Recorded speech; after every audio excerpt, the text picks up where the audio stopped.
Welcome to Spoken Tea, where we talk about life, faith, friendship, and growth. All while keeping it 100 and having a good laugh. I'm Nnita. And I'm Krys. So grab your cup and come get this Spoken Tea. Hey guys, welcome to Spoken Tea. I guess I'm just going to jump right into today's topic. Well, you know what? No, I'm Nnita. And I'm Krys. Welcome to today's episode.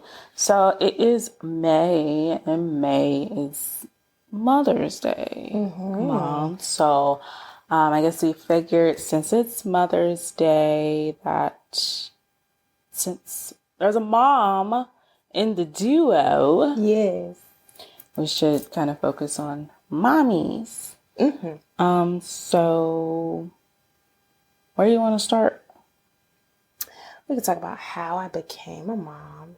Well, I mean, I think it's pretty obvious how you became a mom. What I did to become a mom is pretty obvious, but like the timing, like how old I was, stuff like that. It's a story. Okay. Just story time, just a small story time. All right, go ahead. Okay, we can go into how I became a mom. That I was married and I got pregnant with my husband at the time, and I was 24. Things were going pretty well, and just graduated school, was working full time, and everything was going pretty well. And life really grows you up when you become pregnant because you really have to live for another person. The story finding out I was pregnant was really weird.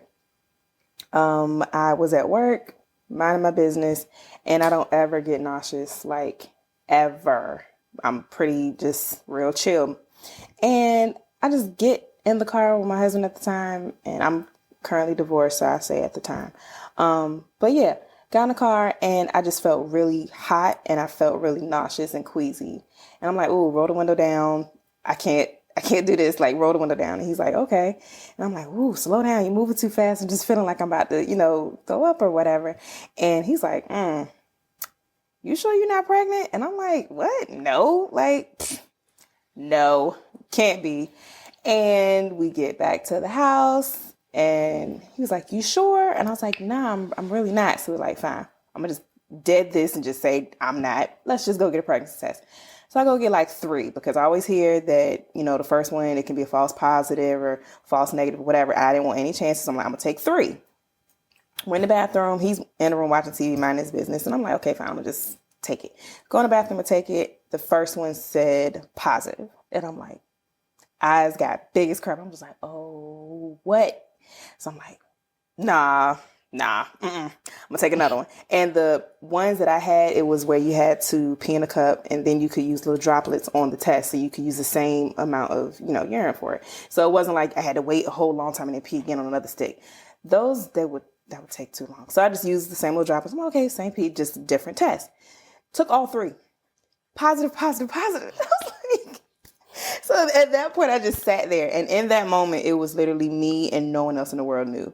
It was just me. And I'm like, oh my gosh, I'm pregnant. It's a little person in here. So that was a surreal moment for me. I had my moment where I cried. I sat there and I don't know how long I was in the bathroom, but I just started holding my stomach and feeling like I have a personal secret for me and this little human. And it was just the first time I actually connected. Baby probably didn't even have a heartbeat, nothing going on. I mean, it had a small minimal heartbeat, but it was just like it was a me and that baby type of thing. You came out pretty early, so yeah, I was only 4 weeks at that time. I would have been. It was like right into the month, so I don't know how early I was, how long I had been pregnant at all. So I was like, okay, well, let me just see. And I wasn't late, really. It would just literally happen. So I'm like, okay, fine. So then I come out of the bathroom, I go show him and tell him, and he's just like, what? And I'm like, yeah, I took like 3. So I put them on like a Ziploc so I could just keep them, sanitary or whatever. But I just showed him. He was like, what? I was like, yeah. So we're excited, overjoyed or whatever. And yeah, from there, life just took off. Went to the doctor, figured out I was literally like 4 weeks. So I found out as soon as I got pregnant. But But yeah, it was a pretty smooth pregnancy. No real complications. I ate too much pizza, had really bad indigestion. You ate too much pizza? I ate way too much pizza. Just pizza? I had a lot of food. I had a lot of fun with eating a lot of food. I started my journey of pregnancy at 140 pounds and I ended at 209. So yes, I enjoyed myself eating food. I had a great time. Not fat shaming, not At body all. shaming at all, but That you is ate a a lot of food. Yeah, I did. I came to... You go ahead and tell your experiences. I will never forget coming to your apartment one night and you was in the kitchen fixing plates. I came in on the tail end of you making burgers and hot dogs. I came in on the tail end, you was making the plates, and I seen you had a plate in your hand of 2 cheeseburgers and 2 hot dogs, and then a plate of fries in your other hand. So I'm thinking, oh, they're sharing a plate because they're sitting on the couch. Y'all oh, they're just gonna save, share a plate. No, all 5,000 of those calories were yours. I was like, oh, Crystal. I enjoyed myself. One thing I always told myself before I even got pregnant, got in a relationship, I said, the one thing I'm going to enjoy about my pregnancy, which I actually did. One thing I'm going to enjoy is being able to eat what I want, because nobody's going to fat shame a pregnant person. Nobody's going to tell you, oh, you're eating too much. Mind your business. I'm eating for 2. That was the goal. I'm like, I'm going to enjoy that moment. So this was just for you. You took advantage of the pregnancy to be a glutton.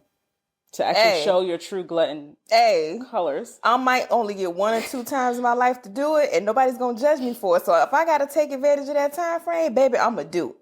So, hey, that's what I did. I enjoyed myself to the fullest. And time went to the beach, we ate a whole pizza. Yes. Pizza was my favorite. I don't know what it was. And that's the crazy thing. Now my son does not like pizza. Like, he'll eat it, but he does not really go crazy for it. I'm like, oh, you want pizza? Everybody else wants pizza. He's like, I don't really want it. And I'm like, I ruined you. Because it got to the point where my doctor told me, don't eat any more pizza, because I kept having indigestion. Like, I had chest pains and everything. Like, it was just bad. And my son's dad told him, he was like, well, yeah, she keeps eating pizza. And he's like, well, stop eating so much. All that cheese is not helping with your digestion or anything. And with the baby being in your, stomach area, your stomach is moved up. So it's a lot smaller and squished up while the baby is taking more space down here. So your stomach isn't able to process and move, and your intestines isn't able to move things the way it needs to. So your cheese intake is getting really crazy. You can't move. And I'm like, oh, okay. Still ate pizza, and it kind of messed me up a little bit. But hey, baby came out fine. It's a cute little bundle of joy, head full of hair. And it's been great. He's 7 now, so it's been a great little journey.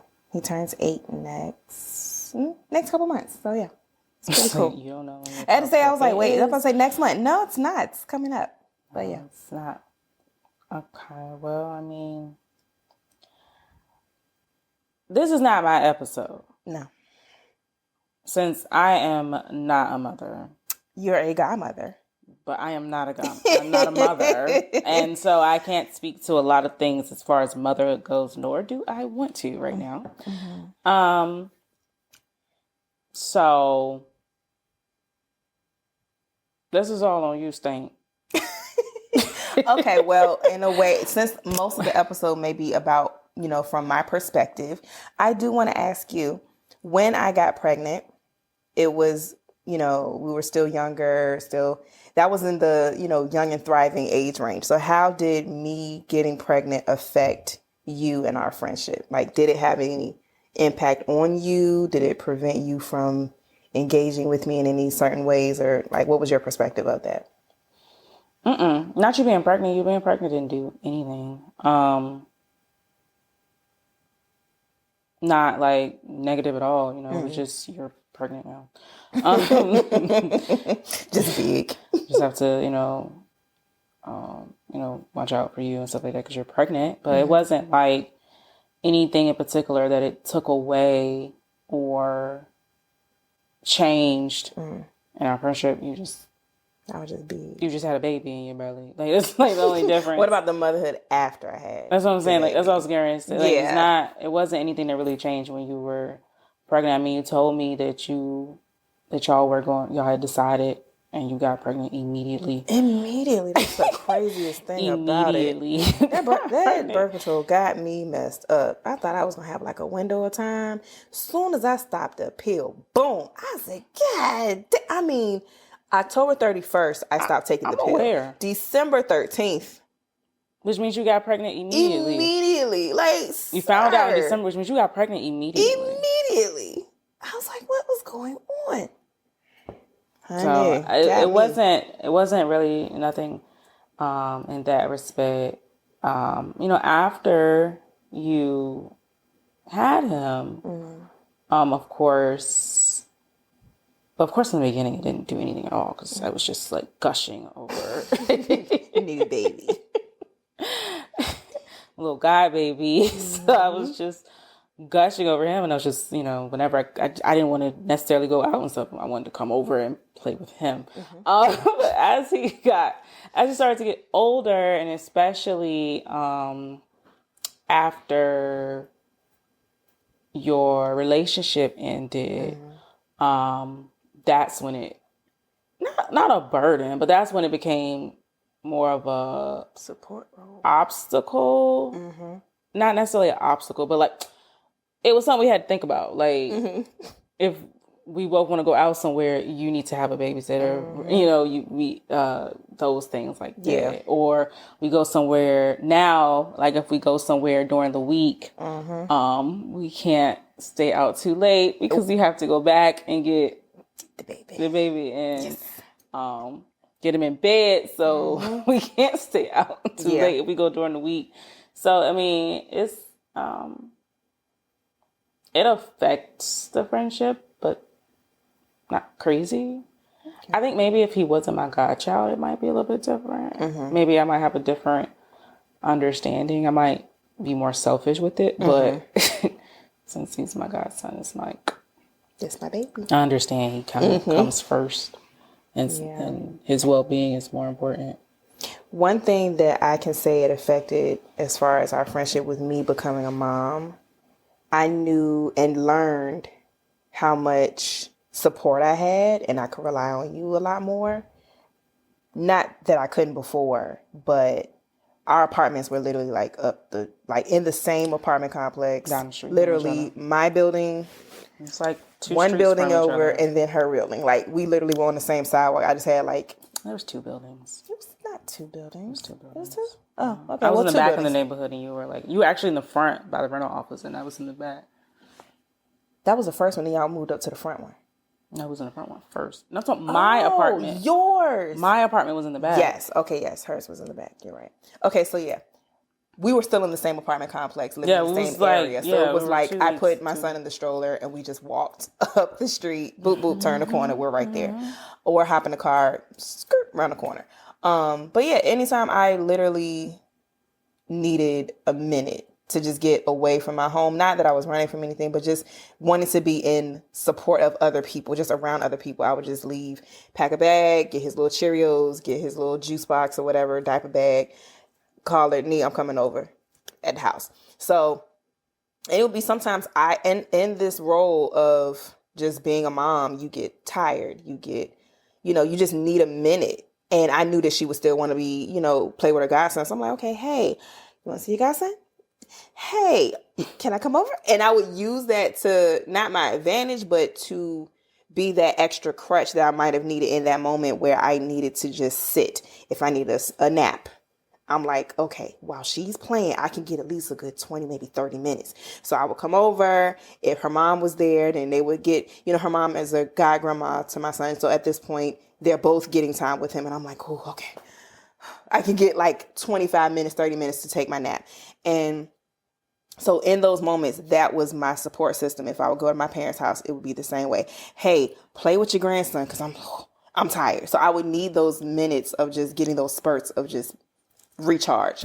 Because when I go home, back into mom mode, back into, at that time, wife mode, getting dinner together, waiting for him to get home to eat. So it was all just a cycle where I'm like, I need my people. So in those moments, that definitely showed me who I could really rely on in those moments and what really was like the root of my friendship and my circle. So it definitely mattered a lot.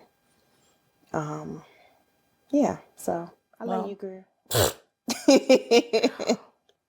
She always has to make everything weird. I'm sorry, I'm an emotional person. I got my Kleenex right here because I feel like I'm going to get emotional at some point. I held in a lot of tears just now, so you're welcome.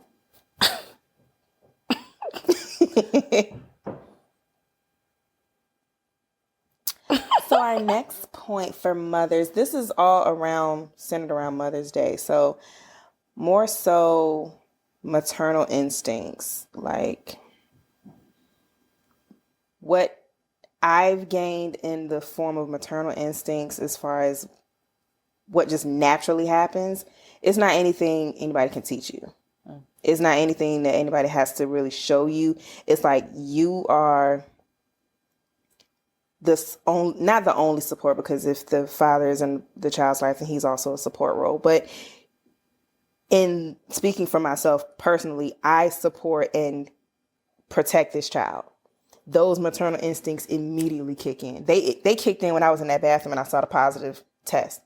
I have to do everything in my power to protect myself so that he can have a chance, or she can have a chance. At that point, I didn't know, but this baby can have a chance to live. I have to watch where I go, watch what I eat, watch what I drink. And I ate like crazy, but I didn't go, to the point of just reckless living. I mean, you didn't get gestational diabetes. I didn't. I still ate a lot of vegetables. I still exercised. I still walked. So I still kept myself up. I just really ate more than I did the exercise. So that worked out. Right. If I was to, when I edit this, put a picture of her before at the last month of her pregnancy next to her right now, bro. And the thing is about my pregnancy, let's speak about that pregnancy real quick before I jump back into that. I was doing good the whole way. I was still wearing heels every day at work. Like I worked in local government, so I worked, dress clothes or whatever. I was still wearing my dress pants. I bought professional dress pants with the elastic band over the stomach. So I kept my stuff together. I kept it cute. I wore heels. I was looking good. Like standing behind me, you could not tell I was pregnant. I turned sideways and you might get knocked over because that belly was like, boom. So I kept it together very well. But yeah, toward like month 7, I was straight. Month 8, you went wide. I just like nose started spreading, face swole up, ankle swole up. I couldn't put on no type of positive like shoes. My sister had got married like 2 days before my actual due date, and I was the matron of honor for her wedding. I couldn't even do matron of honor duties because I was so big and swole up. Like my ankles could barely, I had to wear like a size 10 shoe. I wear a size 9. So my foot swole up. So I had to get the little ankle strap on the last hole because I couldn't put the ankle in the shoe.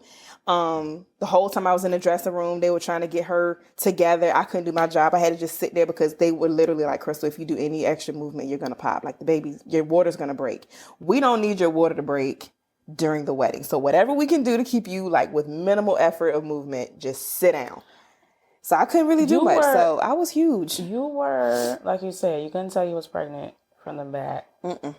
All the way up until a month. It's like you hit month 8 and you just went wide. Like you weren't hips. You just went around. Like at first you were just coming out, and all of a sudden you were around. So no, it hit different at month 8 and 9. So maternal instincts just kind of pop up. Yeah, they literally will hit you randomly. Like, I have to do everything within my power to protect this baby. Like, no one's going to love and care for this baby like me. Father, yes, but this baby is growing inside you. So regardless of how long the dad has known the baby, you've known it 9 months longer. however many years that baby's been alive, you knowing it longer because inside you felt the first kick. You felt all the wiggles and giggles, heartbeats. Like you feel it because you're walking with this thing every day, everywhere for 9 straight months. So that's a good amount of time to just bond with you and the baby by yourself. So that maternal instinct will literally just kick in. So not to discredit fathers at all, y'all. Role is important. But that feeling that a woman feels growing that baby inside is just can't change that. I can only assume that it's obviously different, even though fathers, of course, are in the picture. They're the whole time during the pregnancy, Absolutely. rubbing the belly, talking to the baby, all this. I mean, I can only imagine that it is different because the baby is actually inside of you. Yeah. And You can't take it off. Like, he can go to sleep, roll over here. I roll over, I'm still getting kicked and punched the whole night. My bladder's still getting affected. I go to work, I come home, I take a shower, I do whatever. It's still there. I can't just take off like a backpack and just walk away. No, it's still here. So yeah, that carrying it with you every day through everyday life stuff is just like, it grows that, bond that you have. So yeah, it's a real thing. That's why they say the mama bear, baby bear type instinct, like you will do any and everything to protect your baby. Like, yeah, it's real. no, I mean, when we talk about how large you got, We'll call it like it is. when you were pregnant, like you said, you gained a lot of weight when you was pregnant. So how was it for you after? Because you're being a mom and then you're also looking in the mirror, Yeah. going back to work. The growing part, because I knew I had a baby in there, was fine. was But an it was after. that after part, because now it's like the baby's gone and I still got this tummy. And it's like, why you not going nowhere? And then they say, oh, well, it'll go down. You just still have fluid. It'll just go down. So it goes down, but then you have stretch marks. I had small stretch marks, like, as I got older, a little thigh piece here, there. No, I have, like, legit tiger stripes on my tummy. And they were, like, from my regular brownish tan skin tone, these are, like, lighter than that. So you can really see the streaks there. So I had to accept stretch marks. I had to accept flabby, saggy skin on my stomach. My boobs were bigger because now I'm in the process of breastfeeding. But now, after breastfeeding, then they're just saggier because they stretched to be bigger and now they're just, droopy. And it's like, not to say my girls was perky, but they was up. They were up and now they're like, whoop. And I'm like, oh, it's all like a pride hit because you may not have been the cream of the crop type of body, but your body was still what it was for all the time that you were maturing after, puberty or whatever. So that was your body.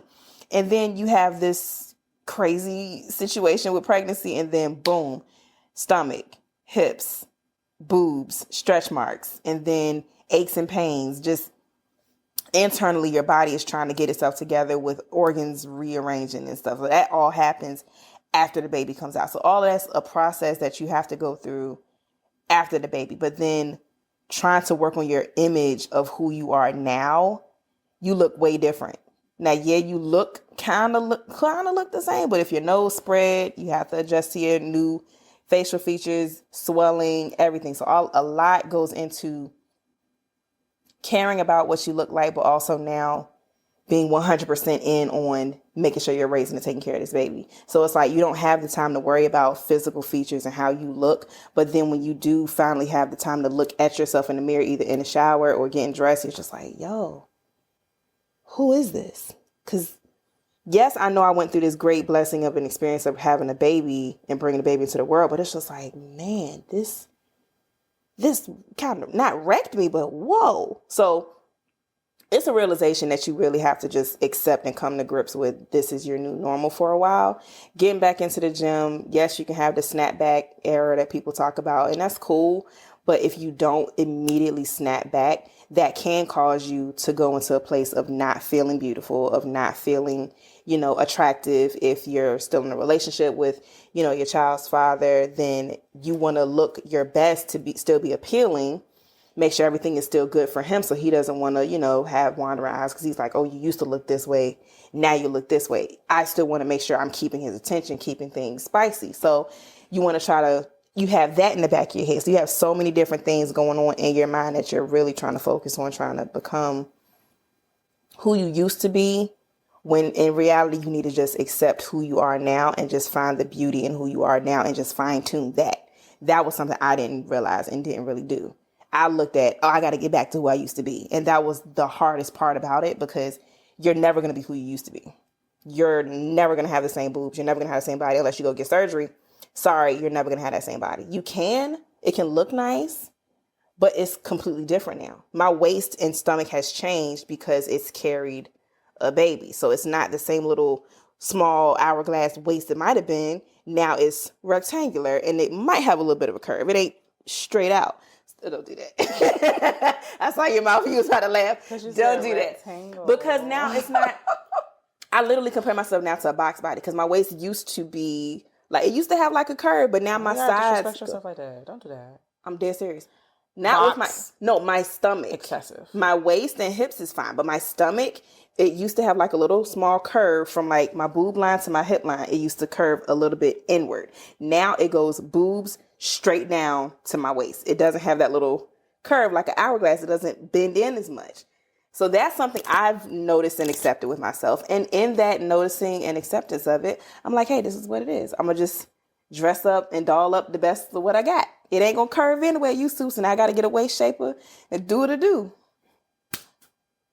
Hey, these are small things you have to do. No, I didn't say anything. Just gotta fine tune it. It's box for me. I feel like it got a little boxy. Excessive. It got a little boxy. I never call myself a box. I have a short torso, so my stomach doesn't really have like the long. Girl, love a blue box. But I will say I remember having to tell you, like, girl, you just had a baby. You've had a kid. Yeah. You look at old pictures from high school and college and be like, oh, I'm trying to get back there. Like, you don't want to be back there. Look how little you were. Yeah. You're a grown woman. How stupid would you look being that little? Yeah. I had to, like, kind of help you, like, realize, like, yo, this is a different body. This is your grown woman body. Mm-hmm. You have it. I don't. Like, just have your grown That's the thing. body. It's a mental shift that you have to experience and really accept. Because hearing it is one thing, but then just actually having to look in the mirror, either naked or bra and panties, whatever, but just looking at yourself and saying, this is what I got. This is it. Make it do what it's going to do, or just sulk and be depressed about it. But either way, this is what you have. So either go in the gym, tone it up, work out at home, do what you got to do. But raise that baby, love that baby, and in turn, love yourself and the new boobs and body that you got, stretch marks and all. So, yeah, it was an adjustment. Did you struggle? I mean, I know you struggled, but, like, did you get to depression or anything like that? I did get to a bit of depression. In parts of it where I had to accept that I felt like I wasn't as attractive, and that for me internally was harder to accept, because I'm like, I'm used to looking a certain way for myself and putting myself together, and then to put myself together in that same way and it still not be the outcome that I'm used to getting. It was like, well, I put on the same outfit, I put this together, why is my stomach looking like that, and why my boobs ain't sitting up like this, and they're not just, oh, what is this? And it was harder for me to adjust my clothes, harder for me to adjust how I was going to look in everything. So I had to do a change for my clothes, mental shift. And I would even ask, my son's dad, like, hey, do I still look right in this? How does this look? So it took a lot of, confidence internally, but it also took a lot of support. Like, I would ask you, like, hey, does this look right? I would ask him. Not the typical question, do I look fat? But it was just literally like, does this even look right? You can see the pudge here. No, so I'm going to take this off. And it would just take that reassurance from other people that I would need. So, yeah, just different instances like that. I would just really need that additional support to try to push me into that confidence space that I needed. So, yeah. Did you ever feel like you wouldn't get over it? I did at one point. I felt like this is just what it's gonna be, and I'm never gonna be who I used to be. And that was I might have lasted like a week. And I was like, you know what, man, forget that. No, it's called get on the floor, do some crunches, tighten up whatever you need. So I started Googling different, not snapback situations, but just looking at different workouts for, after having a baby, postpartum body, like what you need to do. And then that can kind of like aid in how you want to kind of jump back into getting your body right. So it took a little research, figuring out what to eat, what teas may kind of, work with your body. So just different things like that. I just had to Google and research some different stuff. So it worked out. Well, I guess I kind of know how it's been for you raising your son, because I was there. But, well, I'm still there. I'm still been there. But like, as you already kind of said, when you started this out, you were a married woman. And you are no longer. Now you're a single woman. Yes. So how has it really been difference-wise? Like, I don't know, maybe talk more for our listeners about like the transition From being married to single? from being a 2-parent household to being a single-parent household. That transition was How old different. was he? I'm trying to remember. How old was the baby?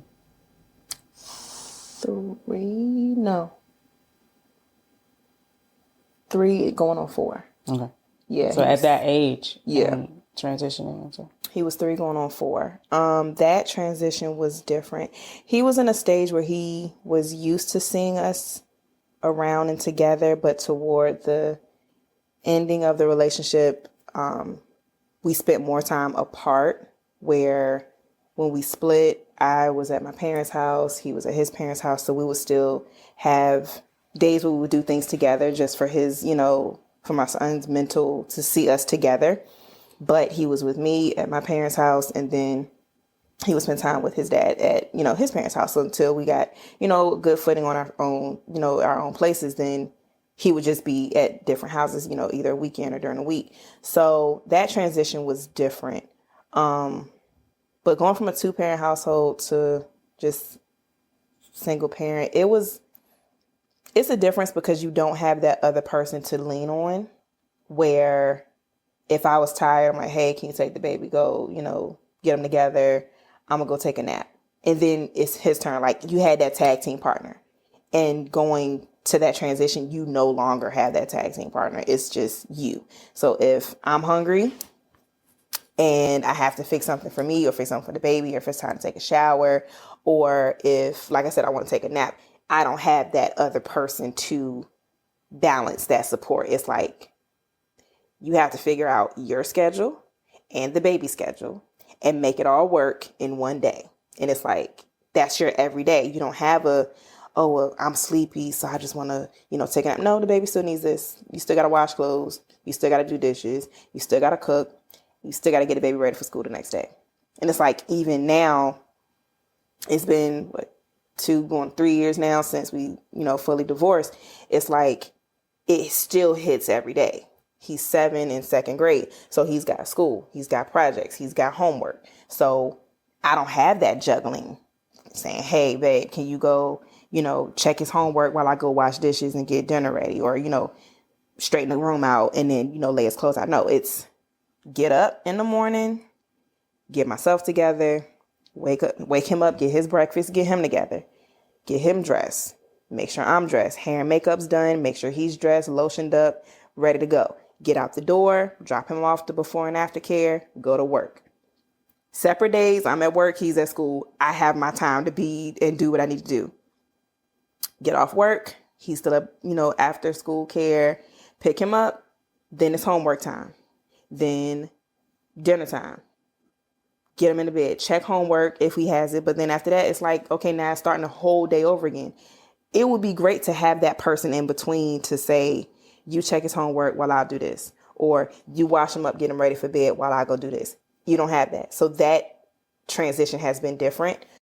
It's been a little different for him, just accepting, like, are we going to have, because he sees his friends where they're at school and they have both parents do parent pickup, or they'll say, oh, my dad this or my mom this. And he's just like, oh, well, my mom did this. And then he'll say, oh, my dad did this, but it's not in the same house. He hasn't had that in the older age. And he'll ask me, even like a couple weeks ago, he was like, well, yeah, you remember when we were at Nana and Pop-Pop's house? I'm like, or Nana and Granddad's house? I'm like, yeah. And he's like, well, how come we live there? And I was like, well, it was a time that, well, you, me and your dad were together.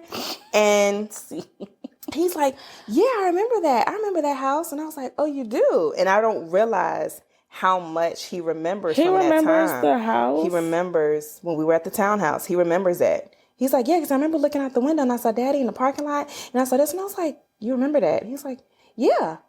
He's like, then Pop-Pop came over. And I'm like, wait, you really remember that? And he's like, probably remembers, yeah, like, I came some downstairs instances. and you were cooking. And then we had the dog. And I'm like, oh my gosh, you were like, he literally 3. was going on 4. He was like 3, 4. So That's why I'm like, you remember? You remember stuff like that. He was like, yeah.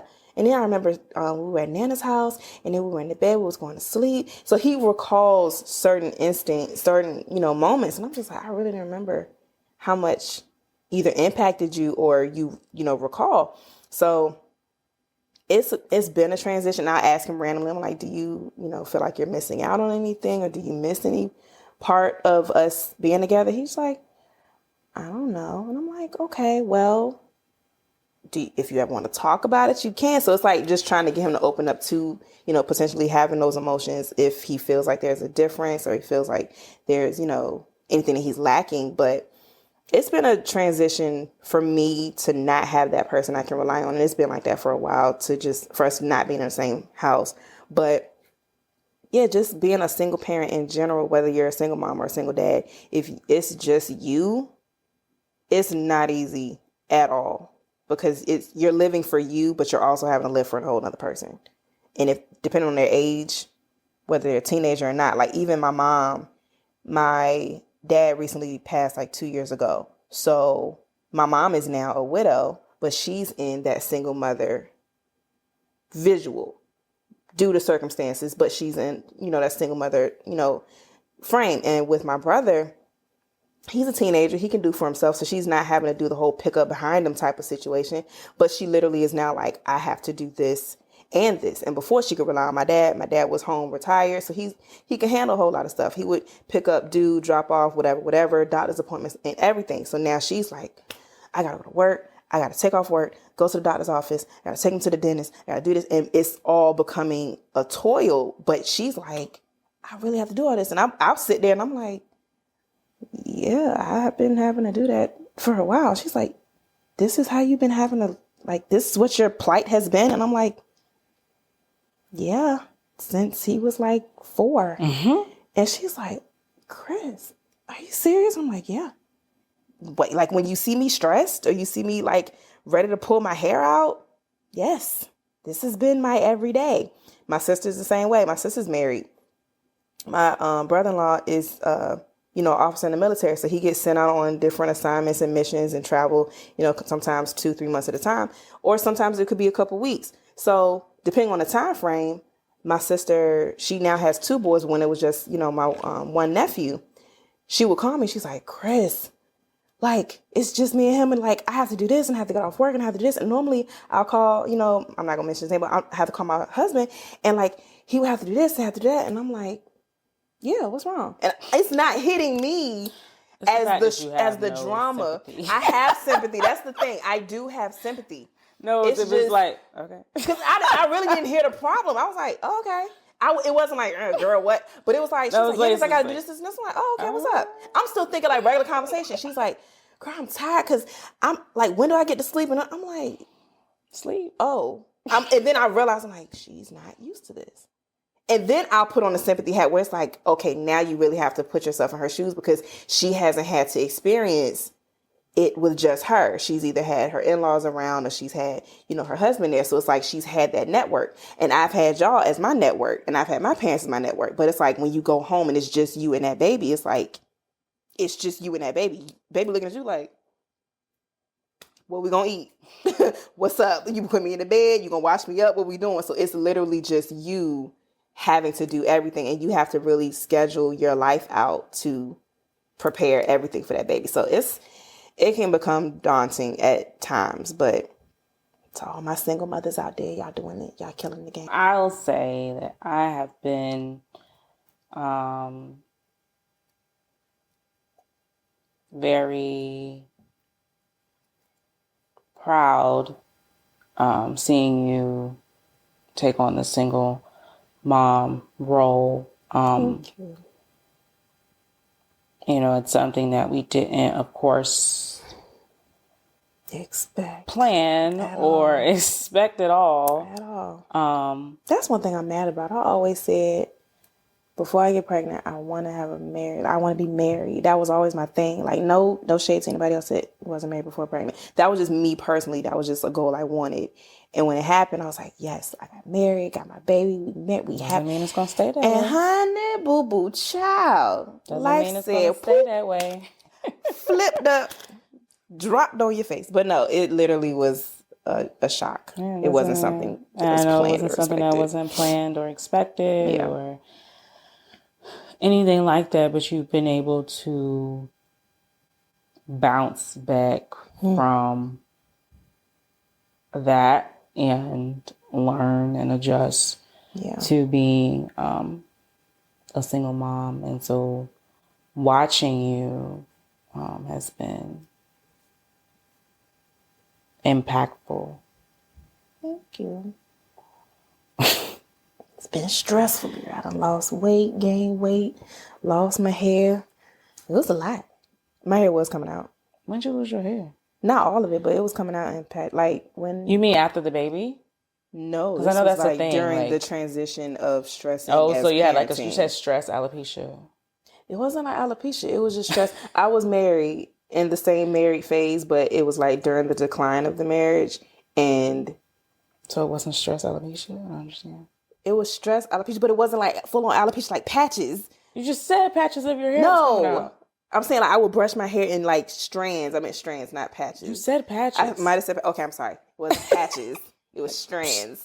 But I was like literally losing weight. My mom was like, Crystal, what's wrong with you? And I was like, I'm stressed. Like, it's me and this baby and I'm stressed. So let's not forget that your son was not toddler baby was a terror. That baby was special. He would just not only were you trying to adjust and move and stuff, like he was not helping the situation all over the place. He was just ridiculous. Right. And it wasn't that we didn't so raise ridiculous him to have structure. No, it's just he was just all over. He has so much energy. It's just part of who he is. But it's not like he wasn't being raised right or anything like that. Yeah, it was just that it was his personality that still is there today, but it was at a very young, immature, I don't have many words for what I want, age. It was a toddler age. So it was like, he was a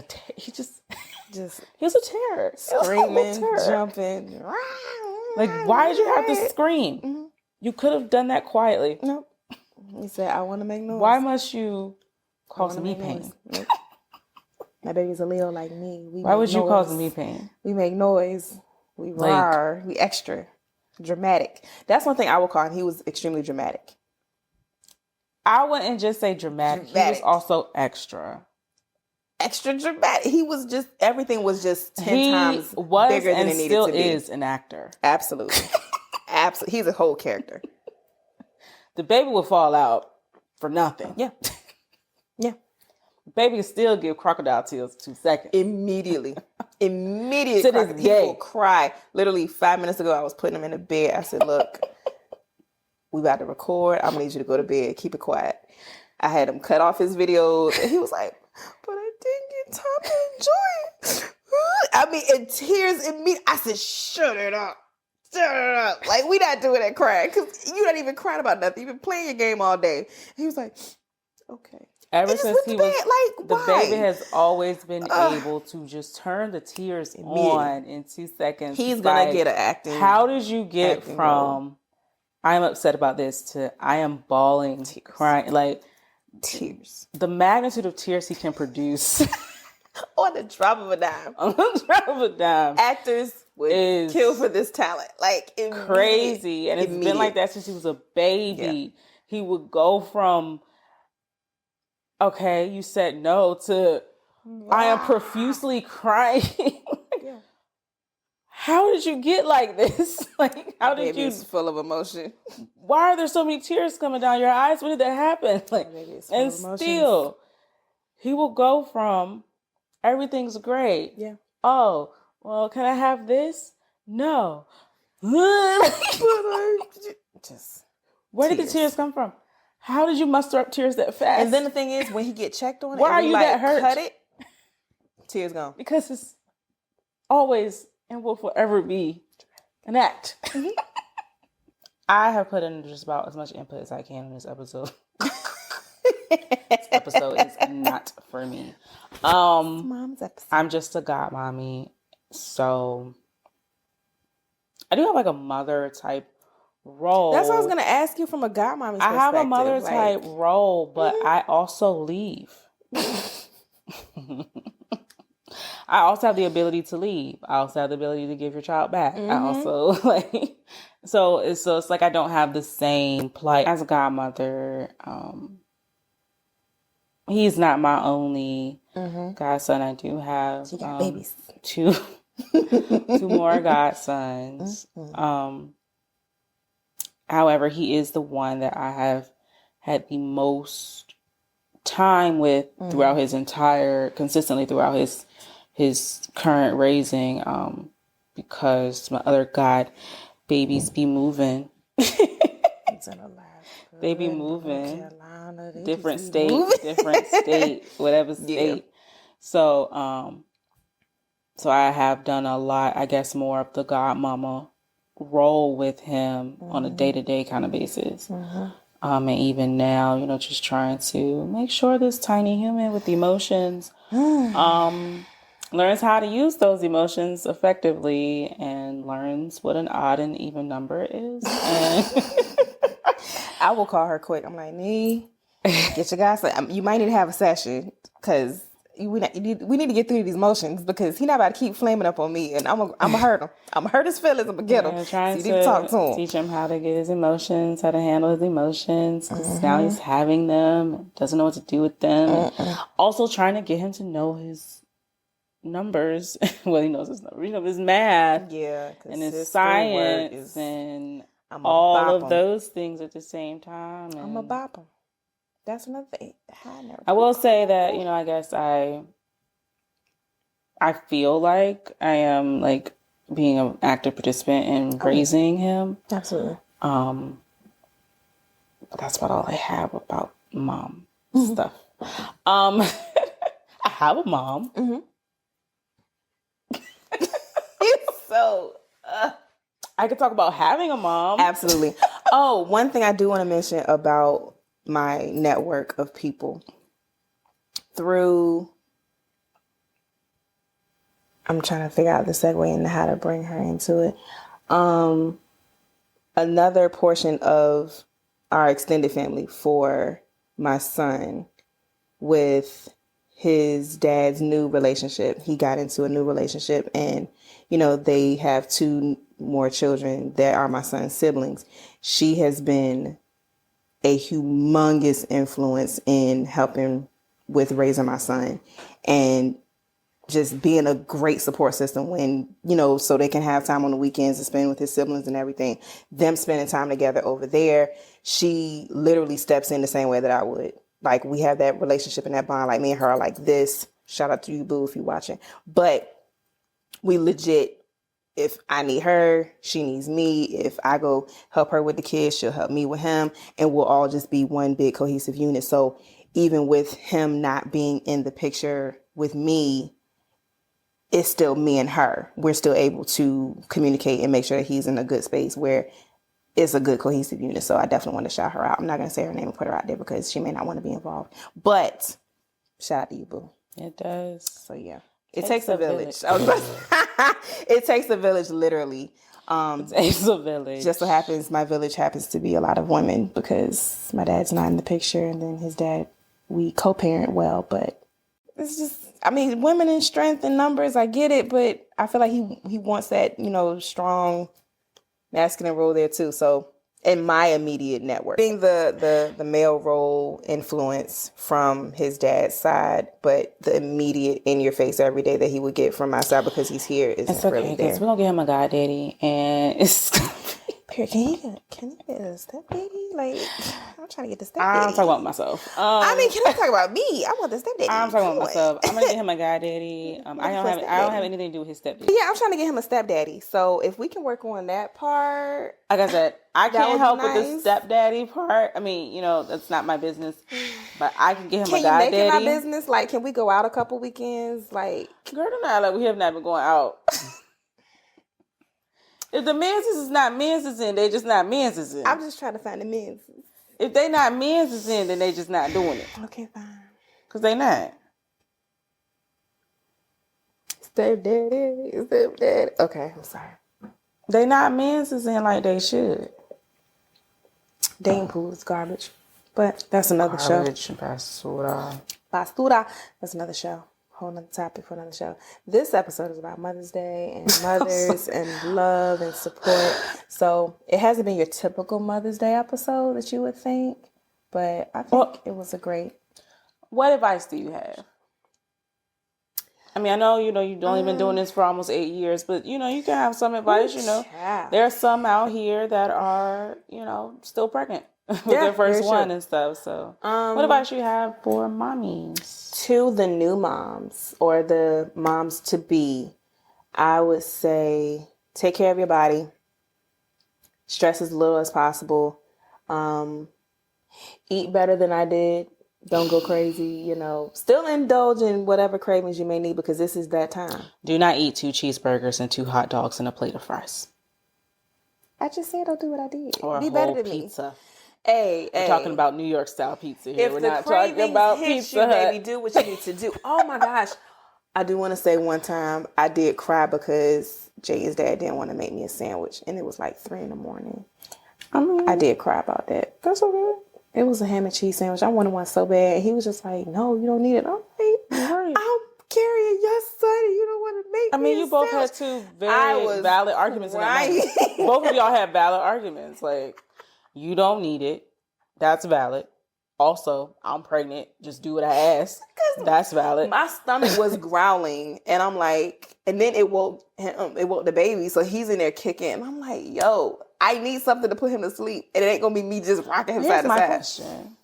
Why couldn't you get up and? Were you like hurting or something at the time? I was big. As a whale. I was I don't know at what point of this pregnancy did it happen. It was big baby. It was big baby time. I was like, yo, I'm hungry. And I just nudged him like, hey, I'm hungry. He was like, okay. And I was like, can you make me a sandwich? He was like, it's 3 a.m. and can you make me a sandwich? Like, you did ask for a lot.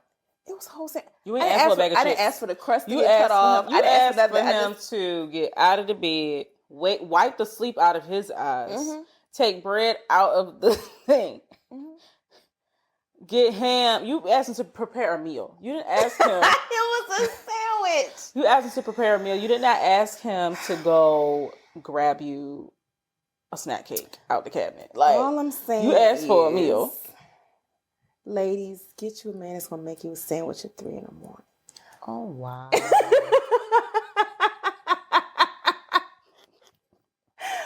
But you ask for advice, that's my advice. Get you a man that's gonna make you a sandwich at 3 a.m.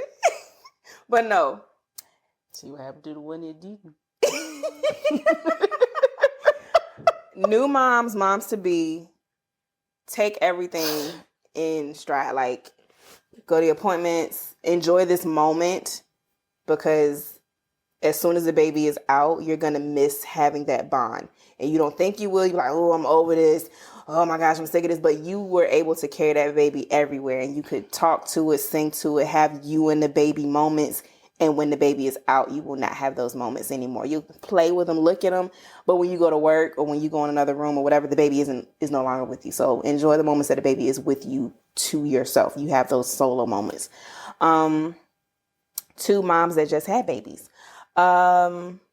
Give yourself grace. Forgive yourself for moments that you feel like, oh, I didn't do this right. Or maybe the baby's mad at me because I didn't, jump too soon. Or maybe she was crying or she was wet for too long. She did this too. Like, don't overly scrutinize yourself. Give yourself time to, have that adjustment period. You're still learning.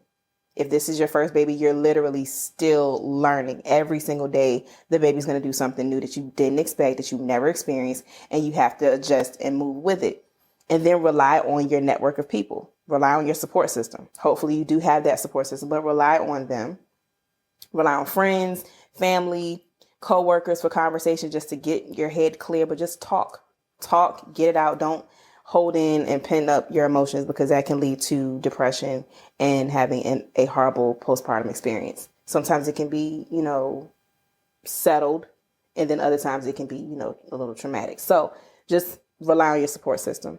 And to those moms and grandmoms that want to give, support and encouragement to those new moms, be graceful with your approach on how you say stuff, because it can be taken and received in a very different light than how you intended it. So yeah, that's my 2 cents. Okay. And that is Chris's 2 cents. Shing. 2 cents. But yeah, happy Mother's Day to all the moms, grandmoms, aunts, mother figures. It's going to come out before Mother's Day. So happy Mother's Day to everyone. All the mommies, grandmommies, godmommies, surrogate mommies, aunties stepping up, anybody who is having an influential, impactful moment, or is influential and impactful in a child's life. Absolutely. Happy Mother's Day to you. Thank you for tuning in. This is going to conclude our episode for this week. We'll see you in 2 more weeks for the next episode. So this is Nnita and Krys. We are signing off. Bye.